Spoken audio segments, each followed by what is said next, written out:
Hey everybody, and welcome back to another episode of Just Echoes with Emmanuel and Izzy, aka with handsome Emmanuel and the sun is Izzy. okay. You know, see with my Sorry. with my military cap. Sorry. In my head, when I was making up and getting ready for this, Making up, kwa. when I was getting dressed for this episode, I was like, how is this was in Nigeria? Will I have the mind to wear this? Even in my house, I will not have the mind to wear this. But welcome to the land of the free, where you can wear anything you want to wear. That's very good for you, and thank God you know. How is everybody doing? Welcome to the podcast. How are you doing, my friend? I'm good. I'm chilling. I'm enjoying my weekend, but tomorrow is Monday, unfortunately. Tomorrow is or rather, Monday. today when we release the Well, video release the is video. Monday. Okay, today we're not wasting time because we have somebody very, very special in the house. I have a very good friend of mine in the house. But I want to discuss something very, very interesting. Okay. It's that time of the year where people from all over the world are seeking new adventures, seeking new opportunities to study abroad. And then sometimes you ask yourself that, okay, looking at the situation of things in my country, our country, As in Nigeria. Nigeria, Okay, I was just checking. the economy, how difficult things are, and the cost of studying abroad, aka in the UK, for example. Yeah. Is it really worth paying that much money to come and study in the UK in 2024? Right? Yeah. The average tuition, if we're trying to be very conservative, is going to be like around 15,000 pounds. And if you look at the exchange rate today, that's around 30 million, right? Oof. If you have, that's just tuition, one factor, right? Yeah. There's also There's living cost of expenses living, and everything else. proof of funds. Oh, yeah, Then yeah. your flights, blah blah. The whole journey Yeah. coming abroad, right? Is it really worth it? If you have 30 million naira cash Your account in in your Nigeria. account, is it really worth throwing it in your masters and coming to study for because of masters, right? Because of certificate, right? So, when I came to the UK, it was 5-6 years ago. When you came, it was maybe 9 years ago. Things have changed. So, I bundled my friend to the studio. I bundled my friend to the studio to come and have this very nice conversation. Ladies and gentlemen, please welcome Doyin Yusuf to the podcast. She's a very good friend. I wanted to say something, but she actually say it. Don't you dare. Thank you welcome to for the having podcast. me. How are Thank you you for doing? having me. I'm fine. I'm actually camera shy. That's why I'm wearing my sunglasses for. Let me remove it before you think I'm a bush girl. I was telling Doyin that you will be online, you'll be on off, you'll be on your phone insulting people that you are seeing on podcasts. No, You I'm don't not know one that of to those sit people. down in front of the camera is really, really tough. Now you're saying I'm you're not camera one shy. of those people. But don't worry. Besides, you did not disclose that there was going to be video recording. But anyway, I'm happy to be here, and I guess it is an interesting conversation, like you said, and there's obviously a lot to unpack here. But I'll just say this caveat from the beginning. Yeah. Whatever I say are strictly my Your own experience. opinions and my own experiences. It's not something that can be extrapolated to everybody else.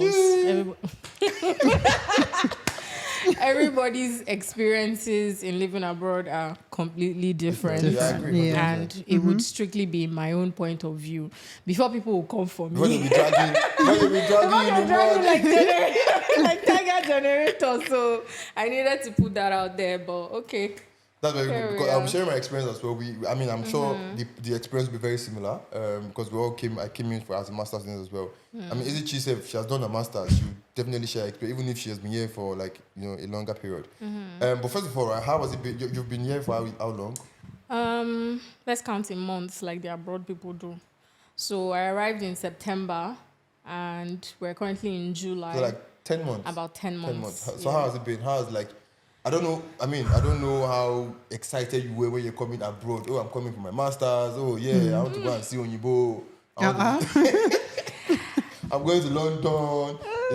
How was the 10 months been?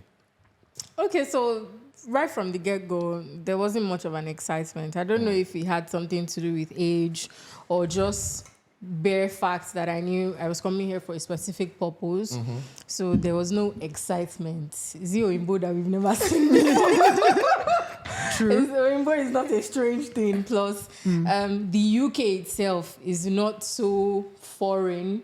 There are a lot of their cultures. I didn't experience any culture shock, to be Yeah. honest, because we've already heard about these things. I have family that lives here. Their cultures are not so different from what we also have in Africa and in Nigeria, to be honest. I mean, there are some distinctions, but nothing where they get here where I never see before. So I wasn't excited, although I had a bit more anxiety. I was very anxious because obviously I didn't know what the future would hold. I had a plan that I was coming to do my master's.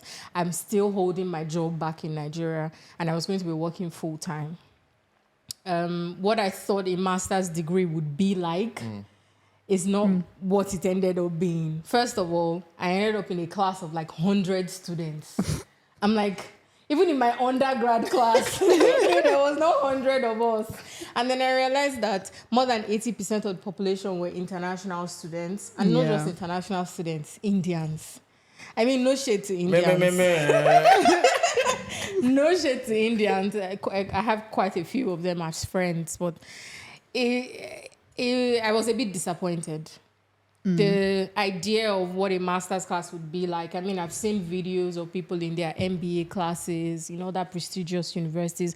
And I was very intentional about the school that I chose.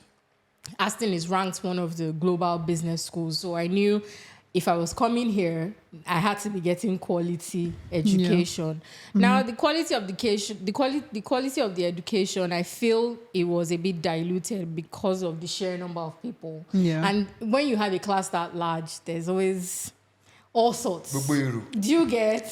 So I didn't feel like I got as much as I hoped that I would. And, there's something to be said about knowledge that you acquire. It's never a waste. I may not be able to envision what I need it for right now, but sometime along the line, I feel it will become useful. So at the end of the day, I don't have any regrets. In the last 10 months, I have gone through all the cycles: depression, anxiety, fear, frustration. I've had some happy moments, but all in all, if someone were to ask me, would I do this again? My answer would be no. I don't think that what I had to sacrifice was worth what I've gained. At least this is my experience right now. Yeah. I won't do it again. Not even now. when Naira is like 2,000 to the pounds. Because in my own school, because it's one of the prestigious ones, it costs a lot of money. If you're going to come to Aston Uni now, you need to have minimum of 40 million naira just for tuition. So I don't think if I had that money now and it was something that I was planning to do, I would rather go to Lagos Business School. It's the same quality of education I would have gotten. Maybe even better, because there won't be Bugboere in my class. And then, there's still, because it's a proper business school, it's ranked, amongst its fellows, the Harvard Kennedys and all of that. So I feel like I would have gotten the same quality of education in the UK. And I feel like maybe I'm coming from a place of privilege, but the only reason why I was able to come was because I had the support of family that was able to sponsor this. If I had to do it myself, I wouldn't have come. I would have gone to Lagos Business School because I would have been able to afford that. Life would be so much easier for me. I wouldn't have gone through all the emotions that I did in the last 10 months. So as I am now, I'm literally hanging on by a thread. I can't wait to be done. So I just pack my kaya. Pack your things and go home. So yeah, that's it. So I feel like I should be sad after your story, Pack your things and go. But okay, so you said you've been through the entire roller coaster of emotions. So I'm assuming you're here alone, right? You're living alone and you're going through everything on your own. How were you able to kind of push through everything during your depression phase, fear, anxiety? How were you able to put yourself together and actually complete your master's? Okay. So for me, I'd say I have a really strong support system back home. Okay. All of my core friends are in Nigeria. A large chunk of my family is also in Nigeria. And being the kind of person that I am, I'm a homebody. I'm usually the one that is connecting this person to this person. So it was easy for me to be able to rely on people back home for, encouragement, emotional support. Obviously, it's not the same, but it did go a long way in helping. And I think also the fact that I had a vision, or there was an endpoint that I was working to. I already knew, okay, you're starting this master's in September. You only have to be here until September of 2024. Yeah. And then you're back to your, I don't want to say comfort zone, because some people say, oh, it's a cop-out, but there's nothing wrong with liking your comfort zone. It doesn't mean that I'm not pushing myself, back in my comfort zone and, doing things that matter. But I think just that mere thought of just hanging a bit more. You know, almost September there. is almost here. It's almost over. This is not definite on like what the average Nigerian that comes to the UK to study is going through, because their whole mindset is there's no going back, no retreat, no surrender. So they struggle through the masters, then there's the pressure of they need to find work, because living here in the UK, I've realized that people are working to live. If you don't work, in the UK, and this is my personal experience, people work to live. Back home, you live to work. Explain, what do you mean people work to live? The average person, I'm not talking about the people in tech that are, have nice fancy jobs and are doing okay. I'm saying the average immigrant that lives in the UK. If you do not work, your rent is not paid, your bills are not paid, you don't get to eat. But back home in Nigeria, you can decide that. And when I say if you do not work, I mean you don't have to go to work every day.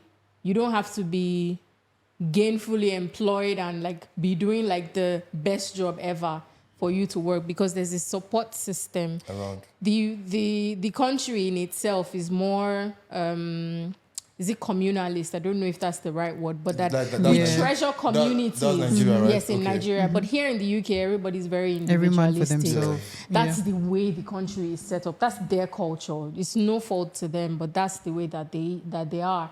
So as an immigrant here, you are essentially working so that you can live. Yeah. But in Nigeria, you are living so you can work when you have to. I mean, some people will say maybe that's what is making us not get our act together back in Nigeria, which is fair play. But for me, I feel like that support, that community is very important to me. People emigrate or relocate for different reasons, and people have their reasons being fulfilled. But for me, peace of mind and having a good support system, community, and ultimately happiness is very key to my existence. And I have all of that back home.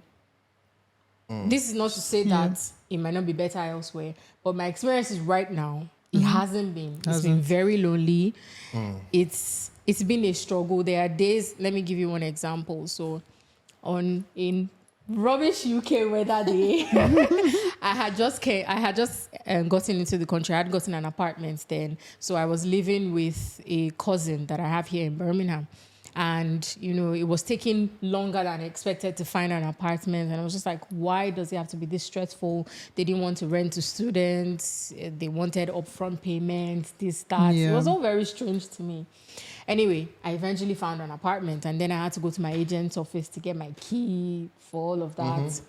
And then it started to rain. It was one of those days where the weather app says, oh, it's sunny. But then you step out and it gives you a different hit thing. with, and I had no sense of direction because I had never been to that place before, and I didn't know my way back home. My phone died. It was raining. I didn't have an umbrella. And I was trying to ask people for directions. And people treated me like I was vermin. And I stood there in the rain and I shed tears. I'm like, why would I put myself through this? Why? And it just occurred to me, like, kindness. This cannot be happening to me back home in my country. You will see one person and say, fine girl, why are you crying? But here it was like, nobody cared. No one cares. Nobody cared about you. If you don't have your act together, you're on your own. That's what it is. So, that's true. Yeah, that's just you can't one look of the like experiences. You can't look like a JJC and someone who actually want to. No. You'd rarely get that kind of treatment. Let me step in, right? Let me step in because I know I've been through this whole journey before, right? And I feel like it's part of the journey, right? Once you come in, like you spent your whole adult life in Nigeria, you're coming in as an adult, nobody cares about you, you're not a baby, you have to get your shit together. But at the end of the day, you see the pieces adding up, right? Now you're, compared to 10 months ago, now you're comfortable, you have your apartment, you're finishing your masters, you're an experienced professional. So, I mean, it's part of the journey. So, the first statement you made, or when you answered the first question, you were like, you can't wait to pack your kaya and bring home. And that's a very rare statement. Most people that come here, they want to utilize their post-study, see what is obtainable in the system. I feel like you're already growing in the system. You're already in the system. You are already, taking steps. You have taken steps, in fact. So why are you thinking of going back home when you can explore this system here? Okay. So it's like I said before. People relocate or immigrate for different reasons, right? Majority of the people are looking for a better life, right? And that's because the situation back home isn't great for them. However, I feel like my situation back home was pretty decent. I wasn't lacking anything.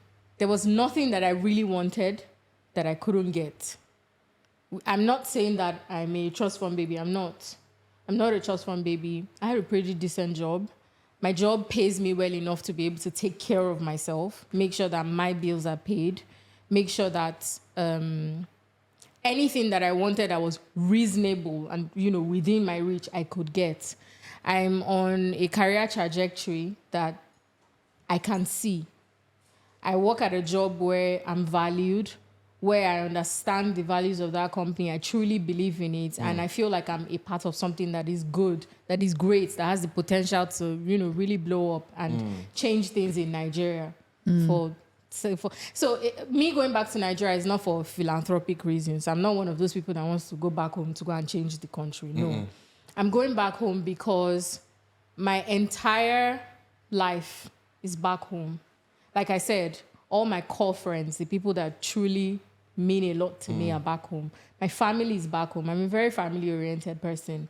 Even though my brothers live abroad, we miss each other every day. And I can understand why they are there. They've started to build their families. They want to make sure that their children are sorted, get a second passport. But when I have these conversations with my brothers, the undertone for them is once they have that backup plan, and the backup plan is essentially another passport, right? They are willing to come back home because their lives were not bad in Nigeria. Do you get me? In my opinion, it's a different thing if maybe I didn't have a good job back home. There was really nothing holding me there. But it's that same job that I've been using to sustain myself here in the UK. So I'm doing pretty well for myself. And like I said, I'm on a career trajectory where when I go back, I know, this is the progression for me. But if I decide to stay here in the UK, I would essentially be starting afresh. You'll be starting again. Because and it's the same thing with, foreign countries. They don't really care about your expertise from back home, except you have like a specialized skill or an expertise that they are looking for. Then you'll be like, a skilled hire. Yeah. But for me, they're only concerned about my UK work experience, of which I don't have any. So I would essentially have to start from the bottom, which is not a bad thing. If, there's nothing wrong with starting afresh, but I have there's no pressing reason to do so. So I might as well just go back home and continue, building my life there. Now, that's not to say that I'm oblivious to the fact or to all the things that are going on in Nigeria. I'm not blind. And I'm not, living in a bubble. I get that things are pretty rough back in the country. It's not always here as well. We have our own challenges as well. Do you get? Yeah. Even here, it's not peaches and cream. At all. People come here and work their asses off. I know people that they never ever take a break. And they are working the dirtiest of jobs. Things that back home you would never do. Even if you were, on your last leg back home. You wouldn't do it. But people come here and do it. That's true. And yes, there's dignity in labor. I'm sorry, this is not pride, but there are certain things that I would never do. I would rather beg and become a board of the government. I've become a ward of the government. So essentially, all I'm trying to say is if you find yourself in a position where things are pretty decent for you back home, there's a clear pathway for you, you're making headway, don't be too in a haste to say that, you want to pack up and leave. Because there are stumbling blocks, huge ones over here. There's a lot of restrictions for an immigrant, and it's the same in other countries. It's not just the UK. You can't expect you're not a citizen of the country and then you just, go in and, you are balling or living the equivalent of the life that you were living back in Nigeria. No, it's not that way. And for me, I just feel like, why do I want to, turn back the hands of time when I have a career progression? There's I'm a really plan. grateful for, Yeah. my current employers. Not a lot of employers will do what they did for me. I mean, they didn't sponsor my education, but I had the opportunity to continue working. So there's no gap in my career, so to speak.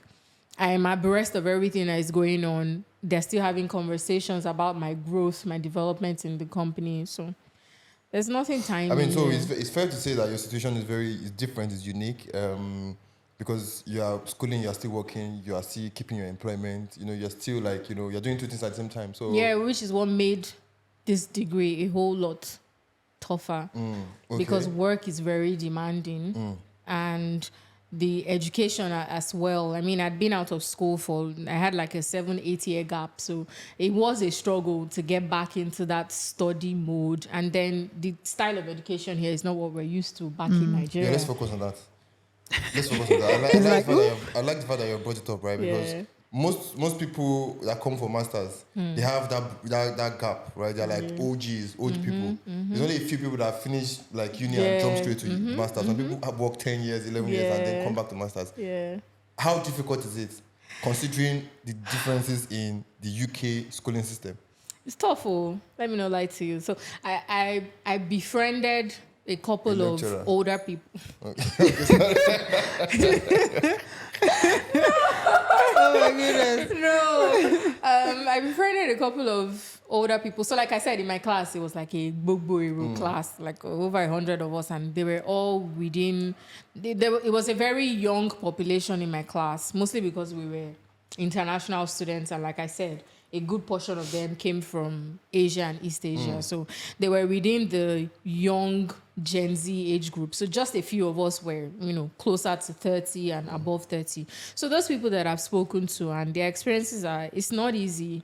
It's like there's something in the brain chemistry that after you've worked for, a long time, your entire brain chemistry has adjusted to life as a worker. Yeah. Now, coming back to being a student and having to learn things, I struggled. My first semester, I don't know how I passed, honestly, because it was having to, read materials, and there's a lot of writing involved. There's a lot of research, things that we didn't do back in undergrad. In undergrad in Nigerian university, Just copy your and lecturer is paste. coming to tell you are writing your notes, you cram it, go and write your exam, and you get a degree. I'm not saying it's the best. Some people did make the best of it, and they got quality education in Nigeria as well. But it was a bit of an adjustment, because there are deadlines, you're being bombarded, and also because the duration of the master's degree is 1 year. Yeah, They're it's trying to really cram tough. a lot of information. It was like information overload. And then these are things that this was not my area of expertise, so to speak. Now, I did biochemistry in university, but I came to do a business course. Granted, my career has been in the line of business, but it's not the same thing when you are doing on the job and when you are learning the theoretical Very parts different, of it. So, no, it was my support tutor. I'm thankful to her. She saw my face many times. I would just call her and be like, you know what? I think I want to drop out because I don't know what's going on. And then we had paid so much money, and I'm like, I can't afford to fail this. Yeah. But then I'm struggling. It's just too much information. But then I finally, I won't say I got the hang of it, but I was able to cope and just, do the best that I could, bearing in mind that I paid a lot of money for this education. I need to make sure that I get a really good degree. Now, as to what I will use that degree for, I don't know yet. But like I said, no knowledge is lost. In conversations, sometimes I say something and then I realize, I actually learned that in school. And then I speak to people and they can tell. They say, oh, are you doing a master's degree? You know, I can tell that the quality of the conversations that I'm having, even in work environments now, is different. There's a bit of an upgrade. I mean, I was pretty good before, but now with this added education, I feel like, okay, this isn't bad. So, like I said, it's not been an overall terrible experience. There are a few things that, and I don't regret coming to do this degree, just that if you ask me to come and do it again, I'd probably say no. And knowing what you know now. I mean, the reason why I'm saying this is because, first of all, the question was because so many people just feel like they can come to the UK and cram their way into the system. Let me say this. Public service announcements. You will fail. Big time. You will fail. You know? Don't come with the mindset that you just come and do the way we do in Nigeria. Before your exam, you cram and write. You will fail. Yeah. And another thing is, I think what's giving people that hubris to think I can be harder than what we did in Nigeria now, the advent of AI. You know, people have gotten really lazy. ChatGPT is doing the work for you. But then these schools are actually catching on. For instance, in my university, and I think it's the same thing, all universities they have softwares to detect these things. You'll be shocked. You think, oh, I've written a 3,000 word paper. ChatGPT wrote this thing for me, solid, all the big grammar. And then they'll call you to exam panel and say they are going to refer this course. The first few sentences that they looked at, they already know you didn't do this yourself. So a lot of people run into trouble, and it mostly happens with Nigerians. At least the few that have run into trouble in my own school. It was because they felt, we'll come and rough it now. Leave things till last minute, cram, go and do exam, or use ChatGPT to write your paper and think you pass. You will fail. Okay, very good point. It's very difficult. You have to be ready to do your master. It's an intense education. And again, if you are in uni with people that maybe studied the year, it's very easy for them to write 3K. Yeah. If you ask easy to write 3K now, if you write it pa. Not that I enjoy it too. Me, I cannot write 250 words. Bro. I will start saying mbati. See, the risk of sounding repetitive is so high. Because you have the thoughts in your head, right? It's not like you don't understand what you're being. You can even say it. You can talk about it. But it's putting it on paper is different. And make it make sense. It's tough. And again, on this particular note, right, I was about to say something. So it's just very important to put out there that the education system is very different, and if you're coming for good. You are coming to study. If not, you just realize that you are struggling from 0 to 100. Also, you said something that was very, very important. Again, the length of your masters. I did a 2-year masters for me. So I had time. In fact, I didn't do exams. It was just coursework, 3,000, 4,000, 6,000. I didn't do exams. So, and it was during COVID. At some point, things were not as tough as they should be, right? Yeah. For example, for my what's they call that final exam? Dissertation. We did a group dissertation. Oh. Yeah, like group dissertation. Yeah, like 4 people in a group. So you know, could just. Are you serious? For 6 people MBA. in a group. MBA, right? Wow. So it was just like, okay, because of COVID, they were just in a way they dropped the standard small. Yeah, I feel like I should have come in 2020. Right? So classes were online. So we got away with a lot of things during COVID. Yeah. But the length of your master's also pays a very, very. If you are doing a 12 months master's, it's an intense degree. So just in case you're not aware, we're putting that out there. It's an intense degree for a 12 months master's. And they don't care about you. They will bombard you with the information, and if you are 10 seconds past your submission deadline, they will come out penalty. Yeah. So. Okay, let's go to the financial bit of things, right? Yeah. We're trying to be conservative. An average master's is 15K. Let's even say 15K, which is even very conservative, right? I want you to emphasize the fact that, in your opinion, go on. I want you to emphasize the fact that, in your opinion, you don't think it's worth paying over 20, 30, 40 million for a degree. I Adedori Mariam Yusuf hereby declare that, in my opinion, a master's degree is not worth 30 million naira. It is not. Maybe if you were doing an MBA or one of those graduate courses in like Harvard, Kennedy, universities that can boast of billionaires like Elon Musk, I'll say, okay, spend the money. But for all these, I'm sorry, small ones. 30 million naira. If you go to Lagos Business School, I can guarantee that you will get the same quality of education for a fraction. I think they pay like 2.5 million. For a fraction. For a Do you peanut. understand? Like, Honestly. I think they pay like 2.5 million for tuition in Lagos Business School. But here's the thing. So the Nigerians that relocate, now, so there are two groups. There are the people that are just jackpine, and then obviously school route is the route to escape. And then there are those that are actually interested in doing a master's degree with the aim of, finding a better life. Now, for the first category of people, they don't actually take all those things into cognizance because to begin with, they don't have the money. So their plan is they will pay their deposits, come to the UK and work while doing the masters and try to pay it off. But I would also tell you that you go see Shege. I have friends, well, not friends, acquaintances now, and in conversations, things like that come up that came through that route, not by their own doing. You get, things are like that. They manage to gather the money for proof of funds, loan here, loan there. You've paid off your loans, you've returned everybody's money. Now your school is chasing you for tuition, and you're working graveyard shifts just so that you can pay £2,000 as at when it's due, or £3,000 as at when it's due. It's not fun. It's a lot of work. At all. It's not fun.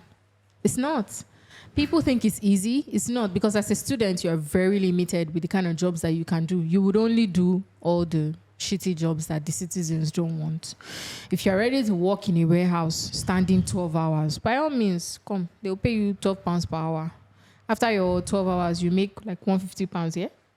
You make like £150, and that's just for one day. So and you can only do 20 hours, right? So 20 hours that's the max. times 12. How much are you making?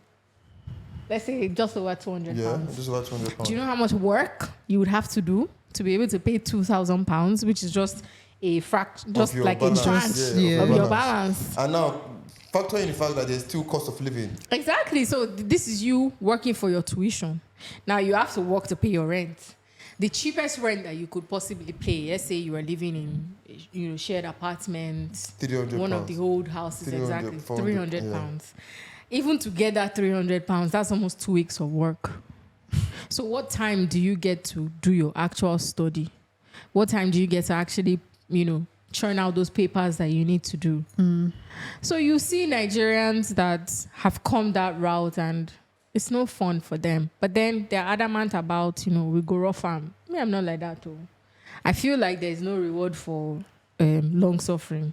There isn't. There are people that have had, it's so much easier. So why do I need to rub my head in the mud just because I want to, get a master's degree? At the end of the day, there's no guarantee that with that master's degree, you will get the kind of job that you want. It's absolutely. There is no guarantee. I'm of the opinion that rough it, right? Me, I'm a rough it guy. Of course, I'm a man, right? So as a woman, you have listen, I want it. But as a man, I'm a rough it guy. So me, I roughed it, right?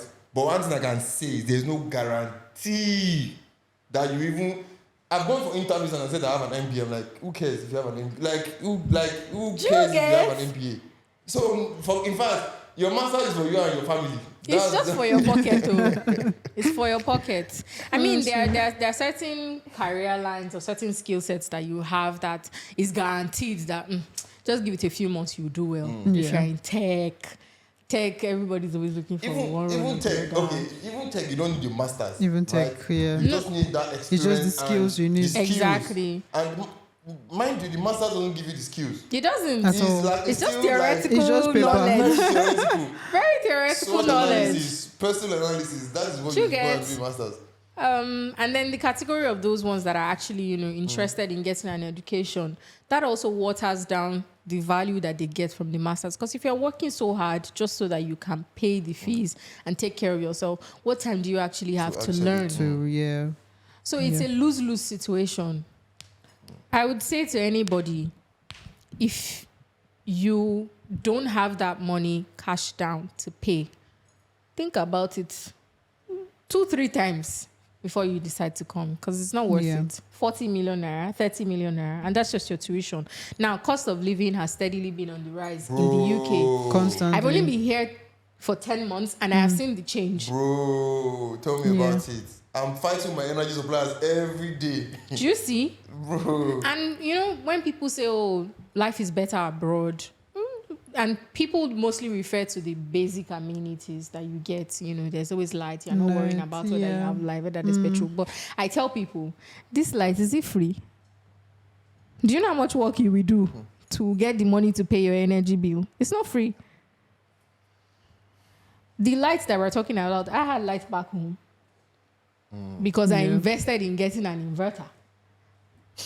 I mean, it's still expensive, but the truth is, if you are privileged, or let's stop using the word privileged. If you are able to build a semblance of the kind of life that you want for yourself, your bills are being paid, you know, you are able to provide. If the government is not providing the basic amenities, but you're able to provide for yourself, why do you then want to uproot your entire life and come here and struggle so much? The only kind of people that I feel like they should be relocating abroad is if you have a certain skill set and a company from abroad poaches you, then by all means, you'll be balling. Because that company has chosen you to come.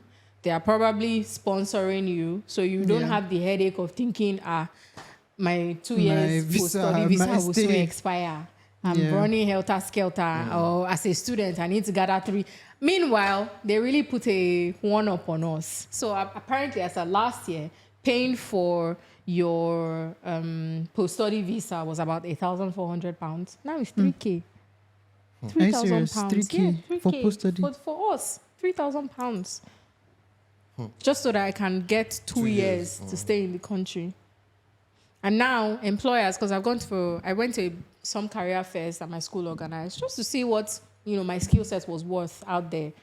And the moment you start to have that conversation with them and you just chip it in there to ask, oh, do you guys sponsor? They immediately clam up because they're not interested in investing that amount of money on you. They don't want to.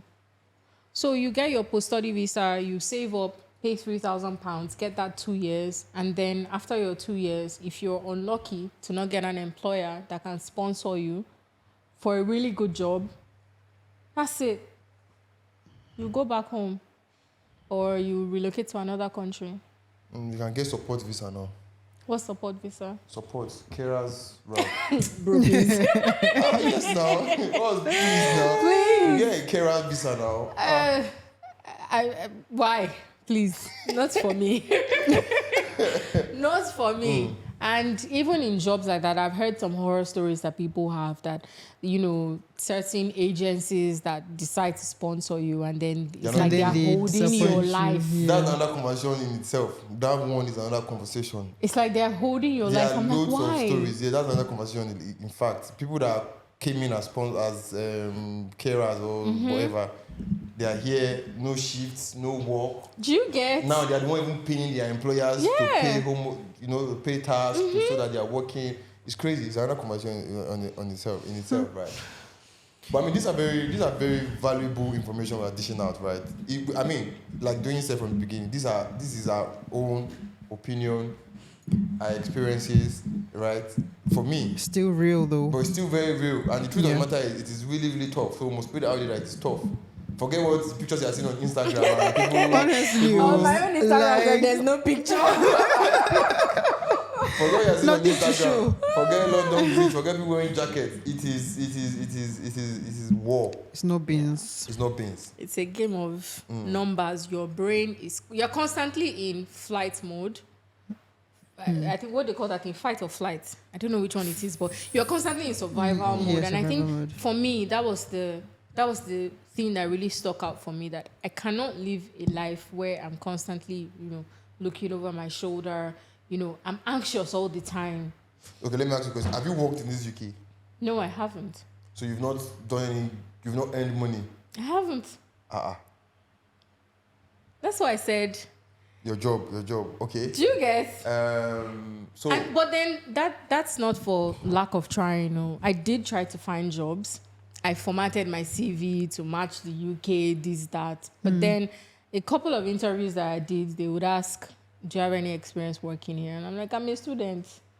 The jobs were available, but the kind of jobs that would be available for a student that has no experience, I wasn't going to do that. I'm sorry. It's not pride or anything, but I just wasn't going to.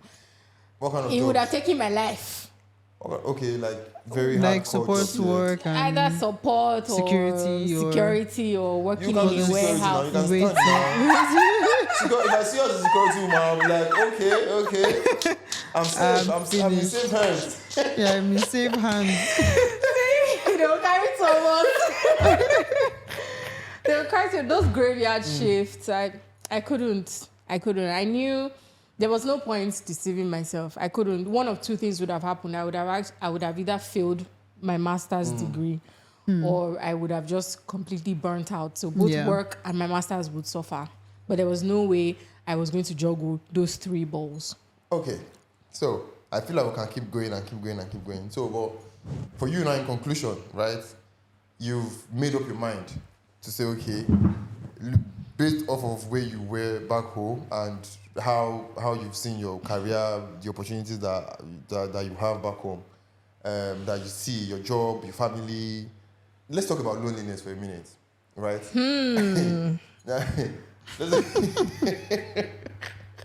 Let's talk about loneliness, right? When I mean loneliness, right? The whole, like you said, Nigeria is a very communal. We have that system, right? Mm-hmm. But here it's very individualistic. Tell us about it. What was the rock bottom for you? Bro, rock bottom. So, with friends, yes, I did. I mean, like I said, I have a cousin. He just lives opposite my house.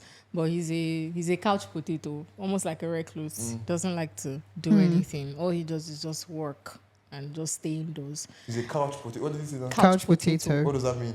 People Just that are always lounges indoors, all the time. All the time. People that are just indoors. You He can't- never wants to do homebody. anything. Oh, okay. So it was almost like he wasn't there. I mean, it was good to, have family. I would go and gist with him, but I couldn't get any experiences because obviously he's the one that has been here longer. He should have been the one to, take me around and all that. Yeah. That didn't happen.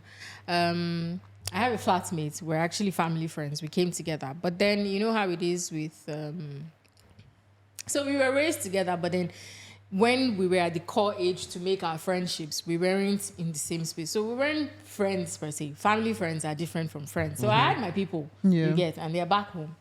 And so I would miss out on a lot of important events, gatherings with family, friends, and it really messed me up. And I think when I hit rock bottom was in December. Christmas. Yeah. That's usually when. And it I was hits. alone. And my entire family, so we used to have this Christmas parties and then New Year party where everybody's together. And I was alone and I just went into a shell. And I was like, why would anybody choose this for themselves? And then I just decided, and then obviously the relationship between man and woman, when I was back in Nigeria, before I came, I didn't have any relationship going. But then it was even so much harder. At least back in Nigeria, when you see one or two boys that will toast you or something. There's go on always a few somebody dates. now. Yeah. But here, there was nobody. Emmanuel. And then I was like, you know what? I'm going to join Hinge. And I did. And I met someone. He's an incredible guy. And I think that God literally just put us in each other's paths because he was also living a monotonous lifestyle. He would just go to work, go to school, come back to his apartment and just be indoors. And meeting him was really good for my mental health. I keep telling him that I think it was kismet I met you when I met you. If not, I probably would have gone to register myself with a therapist because I was going nuts. So the loneliness really hits you when you realize that your family and your friends are living their lives and your own life is so structured. It's almost like a bubble. It was just work and school. It was just a vicious cycle. That's all I was doing. Okay. Work and Do you school. think the fact that you're not working, like doing proper UK work, added to this? Because if you like had a job, maybe you're going to work like 2 times a week, 3 times a week. No, it wouldn't That have have made just any kept her difference busy. because You that would would- have been stressed. I would have just been That would busy. be But worse. then, yeah, if you're busy, you will not have time to. No, but I was busy because I told you I You're working working- remotely, but I was working every day. So I was busy. I was busy with work. I was busy with school. So it was like I was, like I said, I was working to live. I was just existing. All I was doing was working. There was no relaxation. There was no fun. There was no, sense of camaraderie. I have family here in the UK. I have Everybody's family. busy. Everybody's nobody- busy. Yeah, there's Nobody everyone has a that schedule. time. There's Nobody really. yeah, nobody everything is really sends structured. you. They can't Everything just is so structured. Yeah. If they're not working, people are counting their what do you Their guys call it? Their annual leave. days, Yeah. and people are everything has been scheduled. There's no let's just. Can't be yeah, spontaneous yeah. and You just You know, I can't. Yes, just we're call going. up one of my girls that let's just go to the beach. There was nothing like that, and that really Yeah. hits me because that's the kind of life that I've lived for 30 years, and then it was just like, no, this cannot be it for me. And people would say, oh, maybe because you didn't allow yourself get immersed in That was my the next culture. question. Like, did you give yourself time to, But here's the thing, like I said, you're doing a 1-year master's program. There's pretty much no time to do that. The people that end up, having a community is because after they finish their degree, they've stayed back, they've made 1 or 2 connections and they've been able to expand. But within that 1 year that you're doing your master's, chances are you will not make any meaningful connections. And for me, I'm no spring chicken. The call of my friends have been made.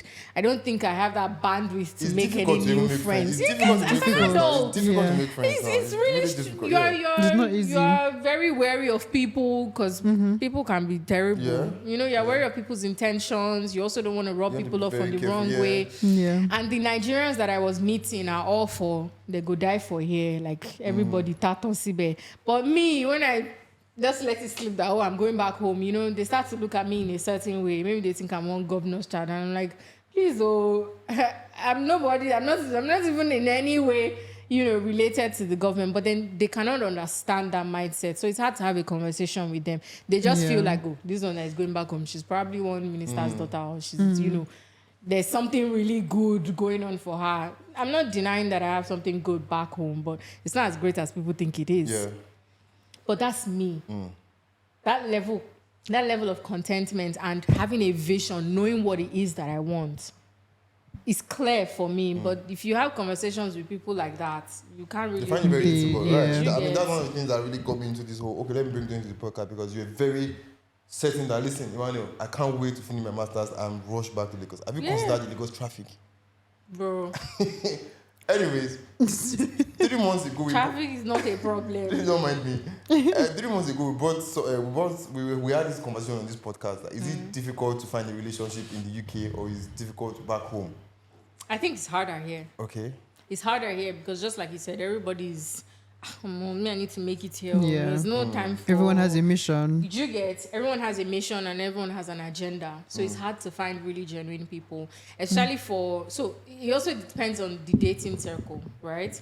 If you are, as a student, if you're looking for someone within that your they cannot be anything serious because that person is looking for how he will pay ILR visa, how he will get COS, how he will settle. So it can't be Yeah. anything serious. Everybody's trying to get the one up on each other, and that's just the way Nigerians are. It's unfortunate, but to find genuine relationships in just conversations with people is harder. That's why you find Africans come here and then they start dating the white people.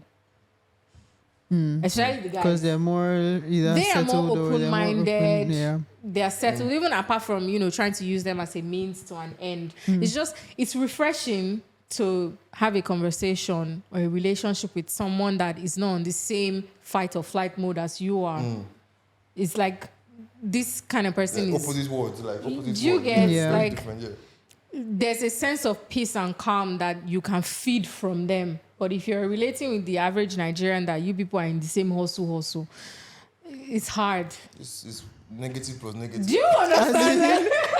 Negative plus negative. Do you understand? So Bruh, the amount of mental energy I and would stress. say that I didn't put myself out there in terms of looking for a relationship because I didn't even have the time. You see, when I'm in my house, how will man come and find me there? It's almost impossible.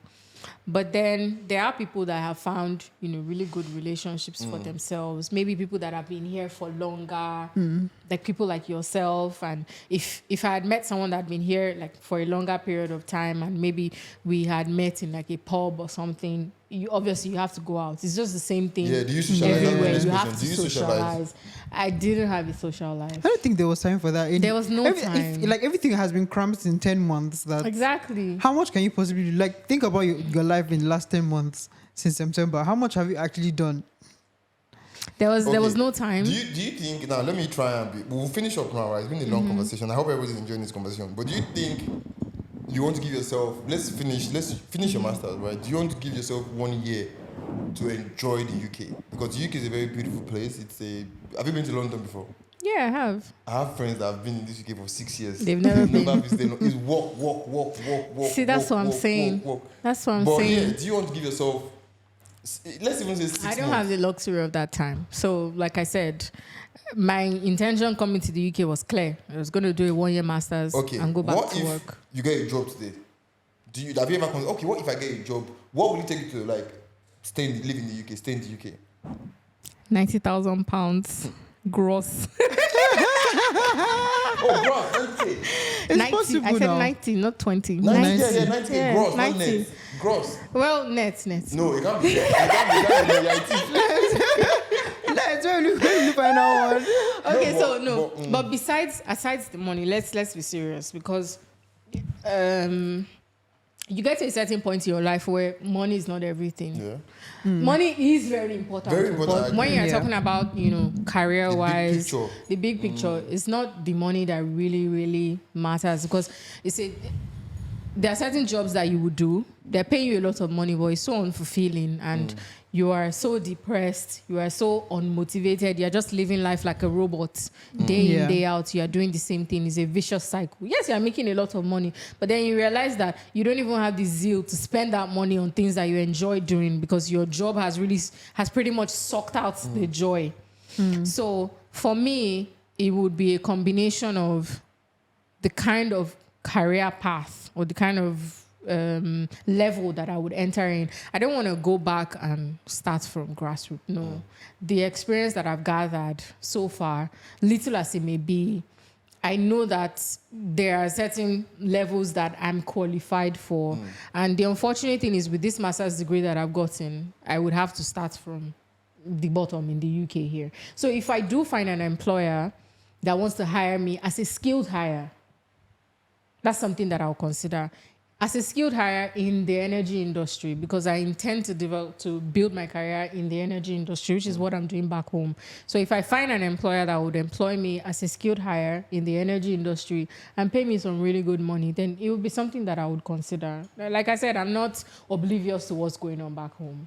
And the truth is, if I get a job that I really enjoy doing and pays me enough money, then it gives me the opportunity to still shuttle. So I'm not too far away from my community and my family, which I cherish so much. If I'm earning 72K net, I can afford to travel to Nigeria every quarter.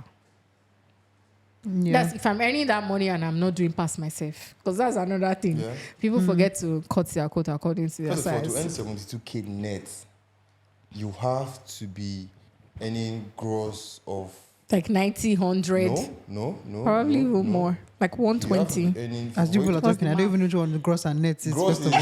gross is Gross is inclusive of all the Before they taxes tax that you. before they tax. Oh, that's okay, like okay, what okay. they And then offer net you. is Net is when they after remove taxes. the one that you get. Right. from How the much tax? makes sense. So in that bracket now, if you're What? earning over 50K, it's 40% tax, isn't 40%. it? Yeah. So if you're earning, for you to earn 72K net, you have to be earning like 100 and let's assume 50K Over times. 100K. You have to be earning like 150K. No, yeah. No, less than 150. Just 72 plus 72. is 144. You have to be earning like 144K or 150K. Thereabouts. Do you know what? That's like 1%. Delulu. That's like 1%. Though I don't know how you find this one. No? When you find, just come and let us know. I mean, don't dull it over. I know people that are earning that amount of money. Much, but Yeah, it's for like sure. 1%, like 1%. And I mean, the energy industry as well is a big. Yeah, but then the energy industry here is not as booming as the energy industry in Nigeria and the other African countries and in the UAE. Truth be told, if I had to go abroad and it was work that was taking me there, my target is the UAE because that's where the energy industry has really developed. They have all the technology, they have all the big companies, they're paying big bucks.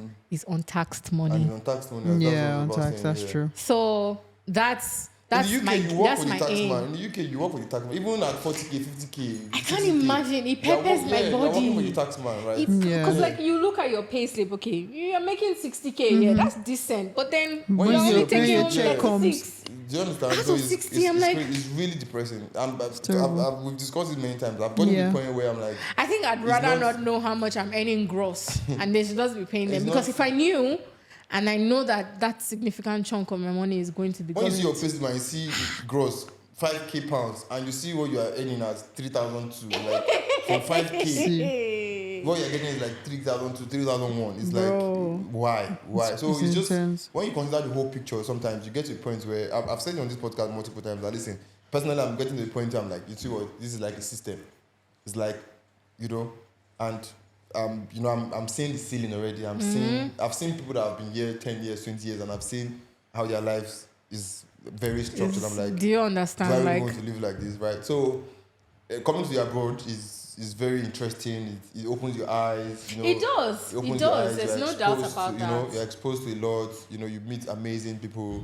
Some amazing Depending people. on your path, your career. You see a lot, right? It gives you privileges to travel the world. You can't be fighting for visa. There are things you just eliminate, right? Eliminate, right? But at the end of the day, if you look at the Home big is still picture, home. home is still home. That system, that And those community, things are still doable from home. they are still doable, right? Yeah, They are they 100%, 100%. They're still doable from home. Home is still home, family is still family. You get to a point you're making money and you're not even, I want to go, let me even be in Lagos. I want to eat good food. Just those little things of life. That's when you now start cherishing the good things of life, right? So, but Yeah. at the end of the day, it's very important to have these conversations, to go back and forth, to agree, to disagree, to share opinions, and just come to a conclusion and let people learn. Because everybody thinks it's sweet. Abroad is sweet, but it's also very, very bitter. Depending on where you find yourself. No, but I think people are learning now. Everybody knows. Everybody knows it's no longer sweet. It's no longer. Yeah. And with the exchange It's not rates rosy. now, you have to think about it. If you are coming to the UK as a single person or like you're coming alone, it's one story. If you're coming with family of 4, You can't even come with family anymore. Okay, with yeah, the yeah, that's recent- true. You Yeah, can't because come because here's the independent thing with anymore. immigration laws now, especially to the UK now, they are cracking down on it so much Yeah. because they've realized that they have all this influx of people. Their own people are pushing back. yeah. Like there are no jobs available to them anymore. Even though it's no fault of ours, you people don't Yeah. want to They work. don't want to do the You work. get, but still they are cracking down now. So the immigration laws are changing. You as a student, you cannot come with 2 or 3. You can't even come with any dependent anymore. again. Yeah. So it's really, really tough. So if you're not coming with dependent, you're coming alone, and you intend to come and work, because people have this mindset. And I mean, if I'm a man, They think there's work everywhere on the do you road. understand? If you're a man, I understand the mindset of okay, we'll hustle. But if you're a babe, it's not easy. But even with the men that are hustling it, so there are some Instagram accounts that I follow. This guy, though, he makes some jokes. He's here on a dependent visa. His wife is the main applicant, and then he decided to start like a podcast like this. And then they always talk about people that are doing blue collar jobs, how Nigerians specifically, because he's Nigerian, how Nigerians specifically are. Trying to get a one-up on themselves, reporting themselves. There's like a struggle for getting shifts. I'm like, It's not. Yeah. Why? It's not easy. Why? It's not easy. So before, there's the advantage of coming with dependent. Oh, my husband will be hustling. I'll be schooling. We'll be doing jama. if you're coming alone, There's nothing like you that want to come too. and do it by yourself. The truth is, it is not easy. Let's not lie to ourselves. It's not easy. Is it doable? You see, the truth is, I know how many people have borrowed money to pay tuition. Baba, they will block my portal. I beg 1K, 2K. Yeah. My credit card, I've maxed everything because of people's tuition. That's the truth, right? Really? You But, didn't tell me that. Forget. But at the end of the day, guy, it's guy on guy. Yeah. But it is not easy. Imagine you have somebody that will give you 200. So give somebody, has anybody dashed you £50 in this UK before? Bro, Collins dashed me £50 like last Collins! week. I My asked Collins. him. Yeah, your Collins. He's a big man. It's only Collins, this is me shouting out to you. Thank you. Collins, where's my camera? Collins, you are a soup. But yeah, those are the things that I talk about. Like, I'm not saying that people should come with the mindset of being a beggar or depending on other people, but life happens to people. Yeah, it does. Life happens to people. It might not be your intention, but things would happen and you would need help. And the truth is, it is 10 times harder to get somebody to help you here than it is back home. Of course it is. So those are the things that I take into consideration in living a good life. Apart from making money, you also need to consider the kind of support system that you have, because no man is an island. You can't do it on your own. It's not possible. It's not possible. You can't do it on your own. And if you decide to venture into living abroad and you don't have a good support system, you're all on your own. This is why people kill themselves. We take mental health issues with brevity, like, they affect black man, but it's actually really serious. Yeah. The solitude, the loneliness, that feeling that this is it's all you. You are responsible for yourself. You have no help. People have essentially just shut themselves off from the world. People are falling ill. I can't count the number of times that are falling ill. And I know that all my illnesses were stress-induced. It's not like there's something in the UK that is making me fall sick. It's just the stress, the anxiety, I need to make sure that my rent is paid this month. I'm constantly checking the exchange rate. By the time I get my salary now, will it be enough for me to change and pay my rent? Even if I had gotten a job here in the UK, what if I was working shift? I'm a student. I only have 20 hours. How much money can I earn in 20 hours in a week that would be able to pay my rent? Bills, yeah. Not just my rent, pay the other bills that I have to pay. So it is tough. It's tough, and I'm sorry, I don't want to put myself through that again. No. I didn't have this much stress back home. Yes, the government has, turned it on its head. Things are much harder. I hear food is so expensive now, but the money that, when I think about the naira, convert it to pounds, and the amount that I'm using to buy food here, same thing now. Same thing. Because £1 now is 2,000 naira. And that's the same amount that they're selling tomatoes. It's the same amount you buy tomato here. So I just ask myself, you don't have a job here, you're sustaining yourself based on, savings or whatever from back home. And if you're able to still be okay here, at least I'm not going to go and sit there in front of UK sick as I long. Then I would be fine back home. I would even be much more than fine. Because you have the support around you. Parents, friends, uncles, aunties, people that I can help me. You get. I'm not saying that that's my intention to go and be a leech on other people, but those kind of things give you a bit of confidence and comfort. Yeah. I'm not saying that I want to go back home and go and change the company. No, I want to go back home and go and do my work and be cutting my money and live a good life. Have some peace of mind. I have some peace of mind, and whenever Nigeria has Nigeria too much, enter plane and go and sit in one exotic destination, recharge and go back home. Okay, we're ending the conversation, right? Yeah. So let's go back to your personal life. I mean, you have the right to say, okay, I don't want to answer this question. Are you looking for a relationship? I already said that I was in one. Oh, you're I in one? I said I met someone on Hinge. No, I thought you said you met someone but it didn't work. Or you I never said that. I said he's a great guy. Oh, yeah. I see. that was living monotonous life too now. Yeah. But how is it going though?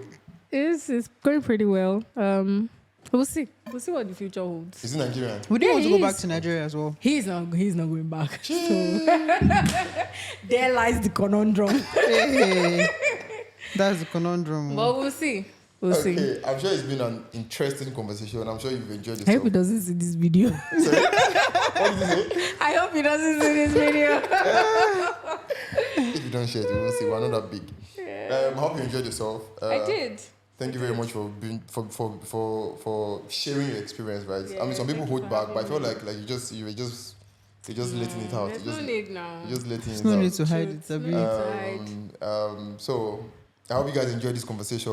I like talking these things, right? Because you have different perspectives, different opinions. Yeah. Some people will disagree, say lie. This UK, forget. Even if you are not paid attention, come, you go rugged down. Right? So some people disagree, but I mean, at the end they were only sharing our experiences. So, ladies and gentlemen, what do you think? Drop a like. I don't know which camera I'm looking at. This is G. Oh yeah, end the video. Yeah, thank you for listening, guys. Let's know if there are people that are in the UK right now. Actually, I want to know what your perspectives are as well, because it's nice to see and hear what people think. But yeah, don't forget to like, share, tell a friend, tell a friend, tell a friend, tell a friend, and we'll see you on the next one. Cheers. Bye. Bye.